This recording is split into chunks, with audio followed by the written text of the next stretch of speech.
Hola amigos, continuamos. Bueno, ya habíamos detallado un poco de cosas con respecto a los data frame, gráficas, wow, también secuencias, vectores, arreglos ordenados y es realmente increíble. La mayor obra de arte que usted puede realizar es en RStudio. En lo personal es mi lenguaje de programación favorito, ¿de acuerdo? También he utilizado otros como Java, Apache NetBeans, que es el ambiente de programación en Java, PyCharm, el ambiente de programación o IDE de Python, RStudio, que es el IDE o ambiente de programación para R. Y bueno, básicamente me quedo con R por el momento, pero por supuesto, hay que expandirnos y hay que aprender muchísimo más. Para eso estamos aquí, chicos, para que usted aprenda, para que usted perfeccione, para que usted muestre al mundo sus saberes, aquí en este curso, su curso, en Great Experts.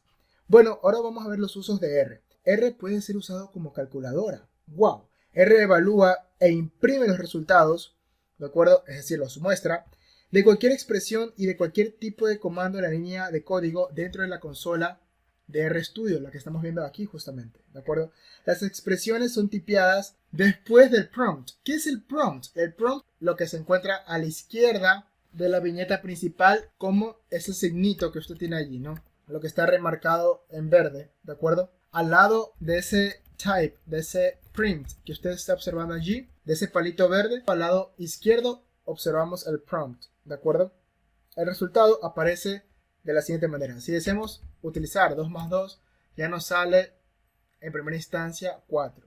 ¿De acuerdo? Si deseamos ubicar la raíz cuadrada de 10, bueno, la raíz cuadrada puede ser determinada de dos formas. O bien, como ya lo observamos en pantalla, 0,5, de acuerdo, que vendría a ser justamente el exponente, la potencia, ¿de qué? De la base 10, y nos sale justamente un valor. O también el SQRT, ¿de qué? De 10, que nos sale exactamente el mismo valor, ¿de acuerdo? Ambas expresiones matemáticas son equivalentes, ¿de acuerdo?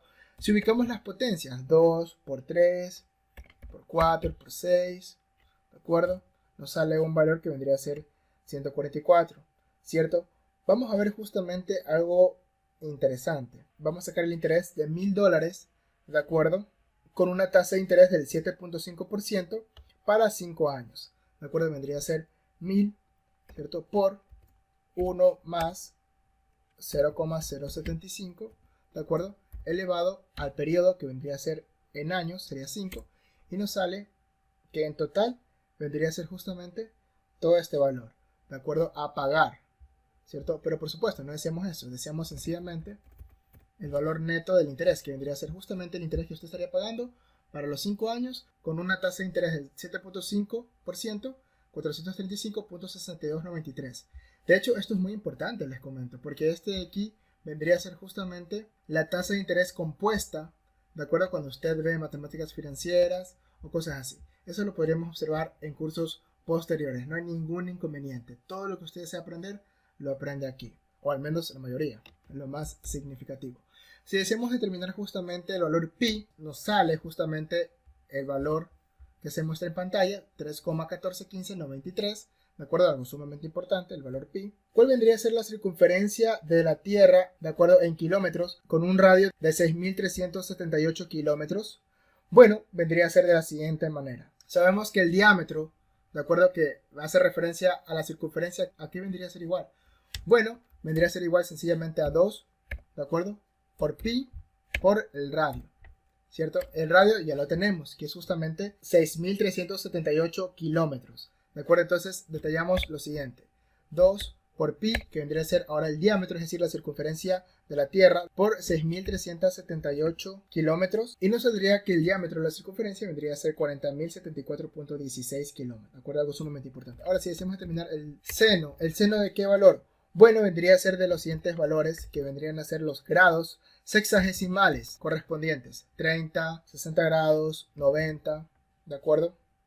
Pero esto de aquí lo queremos transformar a ¿qué? A pi, porque en R el argumento de la función seno está en radianes, ¿de acuerdo? Si usted no lo transforma a radianes, no nos saldría un valor verídico o un valor realmente dable o correcto, porque el seno de 30, ¿cuánto es? 0,5. Ah, pero en grados radianes, ¿de acuerdo? Si usted digita en su computadora seno de 30, le sale justamente 0,5. Si usted digita en su calculadora seno de 60, nos sale justamente 0,866, que es justamente lo que tenemos aquí. Claro que sí. Pero En la calculadora es distinto porque usted en la calculadora tiene por defecto que los valores dentro de la función seno se encuentran en grados sexagesimales. Pero aquí en R no, aquí en R es distinto. Aquí en R tenemos que los valores de grados, ¿de acuerdo? Que vendría a ser el argumento de la función seno, está en grados sexagesimales, ¿cierto? Pero debemos transformarlos a los grados radianes para que pueda hacer el respectivo cálculo. Y por supuesto, R es lo mejor. R le brinda a usted la posibilidad de ver datos numéricos a fin de representarlos gráficamente. Una clase especial de objeto denominada un data frame, lo que ya habíamos detallado, almacena arreglos rectangulares ordenados en columnas que pueden ser denominadas u observadas como vectores de números o incluso factores de cadenas de caracteres de archivos de texto. ¿De acuerdo? Los data frames son centrales, son la vía central de todo lo que se conoce en R como procesos rutinarios de datos. ¿De acuerdo? Ahora, por el momento, pensemos en un data frame como matrices, ¿cierto? Porque ¿quién no ha visto una matriz? ¿De acuerdo?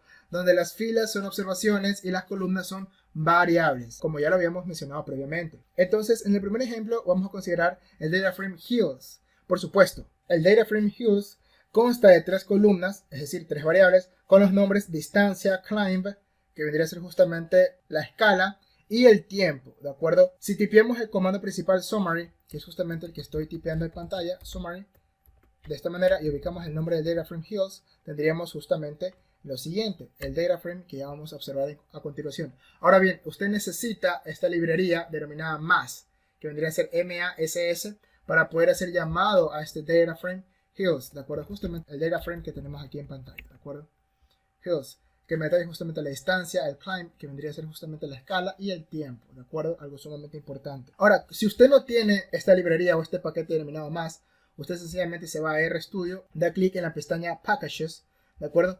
Y aquí, obviamente, si usted recién está instalando R, le sale un sinnúmero de opciones, ¿no? Que vendría a ser justamente todos los paquetes que usted ha utilizado, o en primera instancia los paquetes que le viene por defecto en R, ¿de acuerdo? Tras su instalación. Entonces aquí usted ubica más, y si no le aparece nada, entonces tiene que instalarlo. ¿Cómo lo instala? Bueno, vendría a ser de la siguiente manera. Usted pone if, si no se tiene este paquete más, ¿de acuerdo? Que vendría a ser la librería, entonces, ¿qué cosa? Este es el condicional if, ¿de acuerdo? Entonces tenemos aquí, si no tenemos este paquete más, ¿de acuerdo? Entonces empleamos el comando install.packages, ¿de acuerdo? Ahora sí, entre comillas, más, ¿de acuerdo? Usted da clic en enter y sencillamente se le instala, y al momento de que se le instala, ¿de acuerdo? Usted tendrá que utilizar el comando library y sencillamente hacer llamado principal al paquete que usted ya ha instalado, que vendría a ser justamente más, ¿de acuerdo? Entonces tiene que hacer dos cosas, el if require de más, si es que usted no tiene instalado el paquete más, ¿cierto? Install.packages,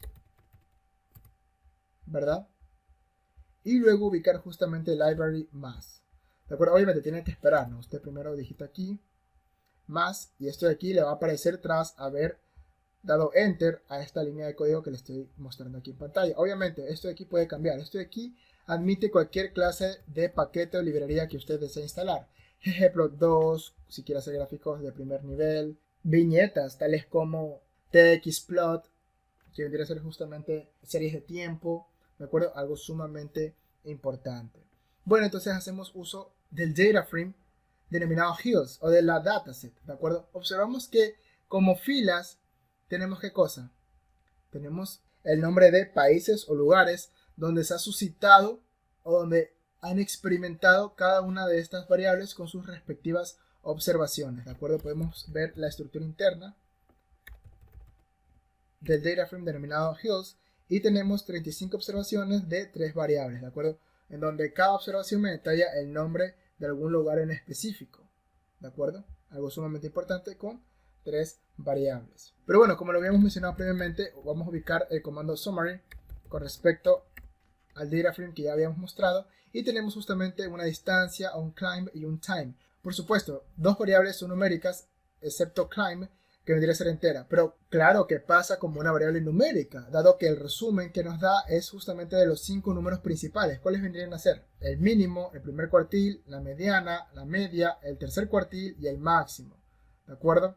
Y digo 5 valores principales porque son los 5 valores principales que van en el diagrama de cajas, pero obviamente Aquí en nuestro resumen por variable tenemos 6 valores principales, ¿de acuerdo? Recordemos que en nuestro diagrama de cajas no va la métrica denominada media o promedio muestral, sino simplemente el mínimo, primer cuartil, mediana, tercer cuartil y máximo, ¿de acuerdo? Algo sumamente importante. En cursos posteriores e incluso cuando ya culmine el curso en la plataforma Udemy, yo le avisaré, le adjuntaré el link para que usted pueda observar cómo se realiza un verdadero y muy hermoso diagrama de cajas, ¿de acuerdo? Ahora, como podemos observar aquí en el resumen del Data Frame Hills, observamos un rango de valores, en este caso un rango de distancia, ¿de acuerdo? Que en la primera columna vendría a ser justamente 2, ¿de acuerdo? Que vendría a ser 2 millas, porque la distancia se encuentra en millas. ¿Cuál es el máximo valor? 28 millas, ¿de acuerdo? Mientras que el rango de tiempo, es decir, la tercera columna, la que está aquí justamente, vendría a ser de 15.95 a 204.62. Es decir, aquí el rango, es decir, la dispersión es muy grande, ¿de acuerdo? Algo sumamente importante. En todo caso, vamos a detallar y a explicar cada uno de estos parámetros de gráficos en secciones posteriores, ¿de acuerdo? Por supuesto, ya habíamos determinado justamente el comando principal plot y justamente la función de gráficos principal en RStudio vendría a ser justamente el comando plot, que es justamente el que ya habíamos detallado con anterioridad. Además de eso, hay funciones que añaden puntos, líneas como Align a gráficos ya existentes y colocan texto en posiciones específicas. Todo eso y mucho más aquí en su curso. Para especificar obviamente algunas marcas o etiquetas, labels, como ya lo habíamos hecho previamente, la etiqueta en el eje X, la etiqueta en el eje Y, ¿de acuerdo? Para justamente ver los ejes, se lo añade aquí en R, ¿de acuerdo? Pero eso va a ser mucho más adelante, cuando ya estemos más familiarizados con el ambiente de programación, ¿de acuerdo? Ahora, hay varias maneras alternativas para poder hacer un resumen de gráfico. En este caso, un comando muy interesante para este Data Frame Hills vendría a ser justamente una matriz, ojo, no un gráfico, una matriz de dispersión denominada Paris Hills, ¿de acuerdo? Que es justamente lo que tenemos aquí. Paris Hills. Y observamos justamente que gracias a la función principal Pairs, observamos una matriz de dispersión, de distancia con respecto a la escala, vendría a ser así, de escala con respecto al tiempo y así sucesivamente. Y ojo, esto es tan interesante porque la diagonal, de acuerdo de la matriz, me da justamente las 3 variables que tenemos en mención. Y por supuesto, todo lo que se encuentra en el triángulo superior, que vendrían a ser los 3 rectángulos principales de mi matriz, me detallan las observaciones con respecto al triángulo inferior, cuya visualización se encuentran dentro de las 3 variables que ya observamos en pantalla, ¿de acuerdo? Algo sumamente importante.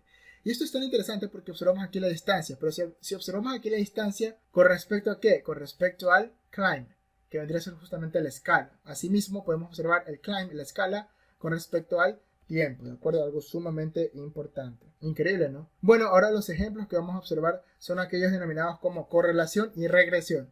El de regresión ya habíamos observado tentativamente con anterioridad, pero ahora vamos a ver más lo que es correlación y a profundizar mucho más lo que es regresión, ¿de acuerdo? Entonces vamos a calcular la matriz de correlación.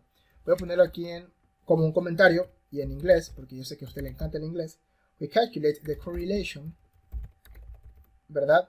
Matrix, ¿cierto? ¿Por de qué? For the hills, ¿verdad? Data, ¿de acuerdo? Ahora sí. Estamos diciendo, vamos a calcular la matriz de correlación para la data que se denomina justamente hills, que vendría a ser nuestro data, ¿de acuerdo? Entonces empleamos el comando principal options, ¿de acuerdo? Digits igual a 3. Es decir, que en las opciones que tenemos vamos a digitar 3. ¿Por qué 3? Porque tenemos 3 columnas, ¿de acuerdo? Que es justamente las que estamos mostrando en pantalla. Distancia, escala y tiempo, ¿cierto? Algo sumamente importante. Ahora sí vamos a emplear el comando principal core, que vendría a ser la matriz de correlación. Core se detalla justamente a correlation, que vendría a ser la correlación de hills, ¿de acuerdo? Y observamos justamente la distancia con respecto a escala y con respecto al tiempo. Obviamente, la peculiaridad de esta matriz de correlación se detalla en lo siguiente. La línea o la diagonal tiene puros valores unitarios, ¿de acuerdo? Con respecto a la correlación de las otras variables que observamos justamente aquí en pantalla. ¿Qué me dice o qué significa esta correlación? Bueno, mientras el número o el valor se acerque A1 quiere decir que tiene una mayor correlación con respecto a las otras variables. Es decir, la variable tiempo, ¿de acuerdo? Y la variable distancia tienen una fuerte correlación, porque está en 0,92. ¿Qué quiere decir que tenga una fuerte correlación gráficamente hablando? Que los puntos se encuentran más unidos, ¿de acuerdo? Es decir, más densos, por ejemplo, a la variable distancia con respecto a escala, que vendría a ser un 0,62 si no me equivoco, y observamos justamente que las observaciones se encuentran un poco más separadas, en comparación a la distancia con respecto a tiempo, perdón, que se encuentran más densas, más unidas, ¿de acuerdo? Y eso mencionándolo gráficamente, ¿de acuerdo? Ahora, ya diciéndolo o mencionándolo analíticamente, podemos afirmar que la variable tiempo con respecto a distancia son dos variables que se encuentran íntimamente correlacionadas, ¿de acuerdo? Así hacemos un correcto análisis de datos. Por supuesto, la variable con respecto a su misma variable siempre van a ser correlacionadas y van a estar muy bien correlacionadas porque son las mismas variables. Es como si usted le preguntan, ¿usted se llama Alexander Medina? Sí, yo me llamo Alexander Medina. ¿Usted tiene tal nota? Sí, yo tengo tal nota. Entonces, obviamente, es su pertenencia. ¿De acuerdo? A eso nos referimos. Una correlación es una pertenencia. Y una relación en cuestión de unicidad, de correspondencia. Ahora, supongamos que deseamos calcular logaritmos y luego calcular correlaciones. Bueno, todo lo pudimos hacer en un solo paso. Increíble, ¿no? Bueno, vamos a hacer lo siguiente. Vamos a emplear el comando principal core, que vendría a ser la correlation, la matriz de correlación. Vamos a ubicar log, ¿de acuerdo? Logaritmo natural de Hills, ¿cierto? Que vendría a ser el data frame, y obtenemos lo siguiente. Y observamos que climb con respecto a dist, que vendría a ser la distancia, ligeramente aumentó el valor, su métrica, su escalar, 0,70, ¿de acuerdo? De 0,65. En cambio, tiempo con respecto a distancia disminuyó tentativamente de 0,92 a 0,89, ¿no? Algo sumamente importante. Desafortunadamente, R no es lo suficientemente claro o específico para poner la etiqueta correcta con respecto a distancia, porque esto ya no es distancia, ¿de acuerdo? Y esto ya no es una escala, y esto ya no es un tiempo, esto vendría a ser el logaritmo de cada una de estas variables, ¿de acuerdo? Es decir, aquí R me tuvo que haber puesto logaritmo de distancia, logaritmo de escala y logaritmo de tiempo, porque usted tiene que ser lo más específico que pueda hacerlo, ¿de acuerdo? Porque obviamente no son valores ordinarios, estos vendrían a ser los valores ordinarios, de distancia, escala y tiempo, pero tenemos ahora valores logarítmicos correlacionados entre sí. Entonces, debería haber justamente la etiqueta del logaritmo de distancia en los títulos, tanto en el eje horizontal como en el eje vertical. ¿De acuerdo? Algo sumamente importante. Como ya lo habíamos observado, las correlaciones entre el tiempo y la distancia y el tiempo y la escala, que vendría a ser el climb, han disminuido. ¿De acuerdo? Ahora vamos a hacer justamente una regresión y vamos a denominarla Straight Line Regression. Una línea de regresión totalmente continua. ¿De acuerdo? Entonces aquí vendría a ser el cálculo. El LM, ¿de acuerdo? Especifica un modelo lineal. En otras palabras, el LM vendría a ser igual a ¿qué? A Linear Model, que esto traducido al español vendría a ser modelo lineal. ¿De acuerdo? Es una expresión en donde R lo tiene que evaluar. Los datos que son almacenados en el data frame elastic band, recordemos justamente la variable que ya habíamos mostrado previamente, que es justamente la que se almacena con el nombre de elastic band, cuyo número de columnas es igual a 2, stretch y distance, y el número de observaciones es igual a 7, ¿de acuerdo? Hace mención a esto, ¿cierto? La variable names, que vendría a ser justamente los nombres con lo cual detallamos las variables o los seudónimos del data frame Hills por columna. Entonces el comando le pide que la distancia de regresión, ¿de acuerdo?, que viaja la banda elástica se relacione con respecto a la cantidad del stretch, o sea, cuánto se ha encogido, ¿de acuerdo? A eso se refiere. Entonces es lo que vamos a hacer a continuación y es lo que ya habíamos hecho previamente, ¿no? Pero bueno, para eso vamos a crear otra vez el data frame elastic band, ¿de acuerdo?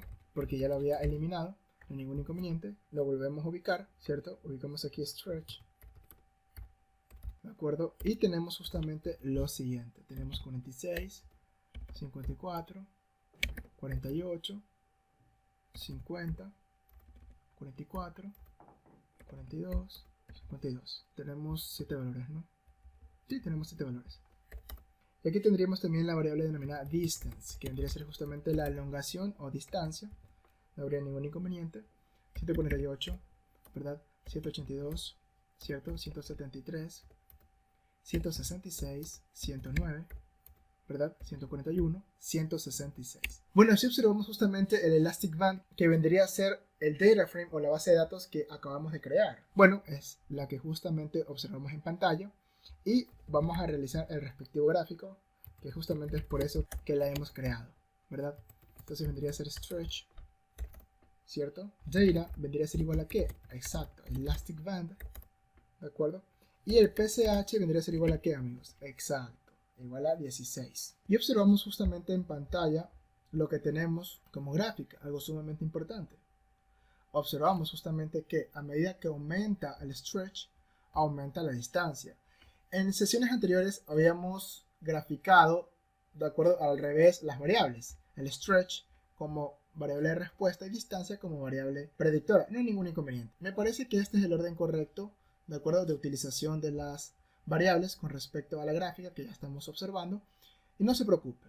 Generalmente la distancia es una variable de respuesta y cualquier otra cosa que sea diferente a distancia es una variable predictora, en este caso vendría a ser stretch. Es decir, estamos evaluando el estudio de una variable con respecto a la otra. ¿Cuál variable principal? Bueno, vendría a ser justamente distancia, distance, con respecto a ¿qué? A stretch. ¿De acuerdo? Algo sumamente importante, queridísimos amigos. Bueno, vamos a crear el Elastic LM. ¿Cuál es el Elastic LM? Vendría a ser sencillamente el modelo lineal de nuestra regresión lineal, valga la redundancia. Entonces vamos a crear con el comando principal LM, que ya lo habíamos visto en sesiones anteriores, ¿de acuerdo? Distance, exactamente lo que ya tenemos acá. Stretch, recordemos que R es case sensitive. Si aquí yo tengo stretch con S mayúscula, específicamente hablando como nombre de la variable que yace en la primera columna, no voy a ubicar aquí S minúscula, ¿de acuerdo? Nos saldría un error. Ojo, a eso nos referimos con que R es case sensitive, queridos amigos, ¿ah? Pónganse pilas con eso. Aquí vendría a ser Elastic Band, ¿de acuerdo? Y bueno, sencillamente sería eso, ¿no? Y es lo que tenemos aquí justamente.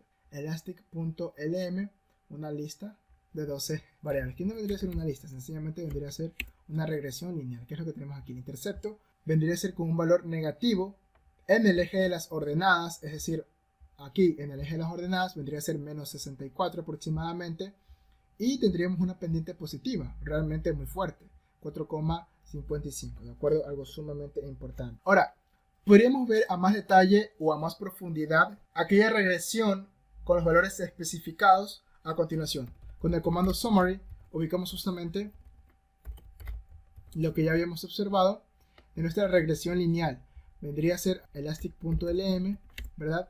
Y observamos todo en lo que concierne al modelo lineal de la banda elástica, cuyos parámetros son la variable de respuesta, que vendría a ser distancia, con respecto al stretch, que vendría a ser justamente el ajuste, de acuerdo, de la banda. Tenemos aquí los valores residuales, tenemos aquí los coeficientes, el error estándar, ¿de acuerdo? El valor T, el valor P, que vendría a ser 0,03, ¿de acuerdo?